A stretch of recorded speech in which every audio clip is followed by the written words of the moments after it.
আমাদের শৈশবের বন্ধুদের একটি হোয়াটসঅ্যাপ গ্রুপ আছে, সেখানে প্রায়ই অন্য কোনো বন্ধু বা পরিচিত ব্যক্তির দোষ ত্রুটি বা ব্যক্তিগত জীবন নিয়ে আলাপ আলোচনা হয়।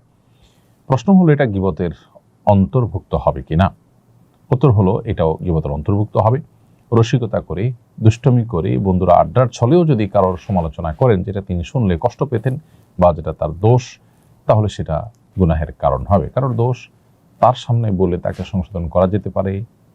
দোষ বলার যে মূলনীতি আছে যাতে তিনি কষ্ট না পান, আঘাতপ্রাপ্ত না হন সেভাবে, অথবা তার পেছনে যদি সমালোচনা করতে হয় সেটি উদ্দেশ্য করা যাবে যেন তার পেছনে সমালোচনা করার মাধ্যমে তার সম্পর্কে সচেতন করা হয়, সতর্ক করা হয় যে অমুক লোকটা এরকম, তুমি সতর্ক থেকো।